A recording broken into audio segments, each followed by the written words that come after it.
বিসমিল্লাহির রহমানির রহিম। মাননীয় সভাপতি, উপস্থিত জাতীয় স্থায়ী কমিটির সম্মানিত নেতৃবৃন্দ, বিএনপি এবং অঙ্গদল সহযোগী সংগঠনের জাতীয় এবং মহানগর নেতৃবৃন্দ, প্রিয় সাংবাদিক বন্ধুগণ, উপস্থিত আন্দোলন সংগ্রামের সাথী ভাই ও বোনেরা, আসসালামু আলাইকুম। আলহামদুলিল্লাহ, দীর্ঘদিন এক দফার লড়াই করার পর ছাত্র জনতার ঐক্যবদ্ধ লড়াইয়ের মাধ্যমে আমরা ফ্যাসিবাদ থেকে মুক্ত হয়েছি। একই সাথে আমরা গণতন্ত্রের মাতা দেশনেত্রী বেগম খালেদা জিয়াকে মুক্ত অবস্থায় আমাদের মাঝে ফিরে পেয়েছি। আমরা আল্লাহর কাছে প্রার্থনা করি যেন যত শীঘ্র সম্ভব আমাদের প্রিয় নেতা, আমাদের ভাই দেশনায়ক তারেক রহমানকে যেন আমাদের পাশে আমরা দেখতে পাই। ইতিমধ্যে গুম হয়ে থাকা কিছু মানুষ মুক্ত হয়েছেন। আমরা আশা করি আমাদের গুম হয়ে থাকা অসংখ্য নেতা ইলিয়াস আলী, চৌধুরী আলম, হিরু সহ আরো অনেকে আমরা ইনশাআল্লাহ আমাদের মাঝে ফিরে পাব। প্রিয় সাথী ও বন্ধুরা আমার, যে তরুণ সমাজ, যে ছাত্র সমাজের নেতৃত্বে দেশের আপামর জনগণের সমর্থনে এই পরিবর্তন সাধিত হলো, আমি তাদের সবাইকে আন্তরিক অভিনন্দন জানাই, শ্রদ্ধা নিবেদন করছি তাদের স্মৃতির প্রতি, যারা এই গত কদিনে তাদের জীবন উৎসর্গ করেছেন। এর আগেও যারা এক দফার জন্য জীবন উৎসর্গ করেছেন, তাদের পবিত্র রক্তের সাথে আমাদের এই ভাই বোনদের রক্ত মিলিত হয়ে যে প্রবল রক্তচ্ছ্বাসের সৃষ্টি করেছে, সেই রক্তচ্ছ্বাসে ভেসে গেল দম্ভকারী শেখ হাসিনা সরকার।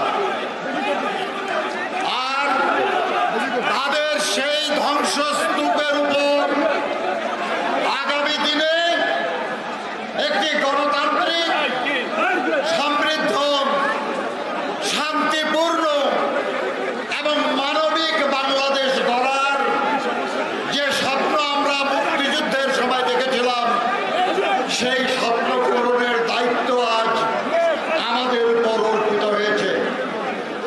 এই স্বপ্ন পূরণ করতে হবে। এই যে সফল রয়, এই লড়াইকে বিপদগামী করার জন্য চক্রান্তকারীরা, বিগত সরকারের সুবিধাভোগীরা নানাভাবে চেষ্টা করছে। তাদের এই অপচেষ্টা রুখে দিতে হবে। এই মুহূর্তে শান্তি এবং শৃঙ্খলা সময়ের দাবি। কারণ আমরা স্বৈরাচারের পতন চেয়েছিলাম, এক দফার লড়াই করেছিলাম, শুধু এই সরকারের পতনের জন্য নয়। আমরা চেয়েছিলাম এই ফাঁসিবাদী স্বৈরাচারী সরকারের পরিবর্তে অবাধ, সুষ্ঠু, নিরপেক্ষ নির্বাচনের মাধ্যমে জনগণের কাছে জবাবদিহিতা করবে, জনগণের কাছে দায়বদ্ধ থাকবে, এমন একটি দেশপ্রেমিক সরকার গঠন। আজকে যে প্রক্রিয়া চলছে, এই প্রক্রিয়ায় তেমন একটি নির্বাচনের পরিস্থিতি তৈরি হবে এবং সেই পরিস্থিতিতে আগামী দিনের সেই নির্বাচনের জন্য আমি এখন থেকে আপনাদেরকে প্রস্তুত হওয়ার আহ্বান জানাই। আজকের লড়াই আর ফ্যাসিবাদ পতিত হয়েছে, দাম্ভিক শেখ হাসিনা পলায়ন করেছে।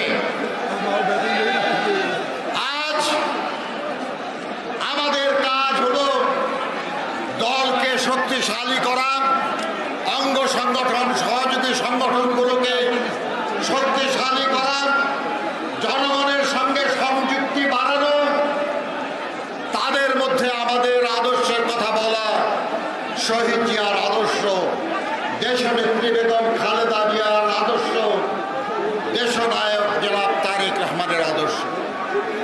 তার ভিত্তিতে গণঐক্য গড়তে হবে, যাতে করে অবাধ সুষ্ঠু নিরপেক্ষ নির্বাচনের মাধ্যমে আমরা জনগণের জনপ্রিয় সমর্থনের মাধ্যমে এই দেশটাকে পুনরায় শহীদ জিয়ার আদলে সমৃদ্ধ বাংলাদেশ হিসাবে, মানবিক বাংলাদেশ হিসাবে, প্রকৃত গণতান্ত্রিক বাংলাদেশ হিসাবে গড়ে তুলতে পারি। আমার বয়স হয়েছে, কিন্তু তারপরেও মুক্তিযুদ্ধ করেছিলাম। ওই আকাঙ্ক্ষা এখনো বুকে ধারণ করি।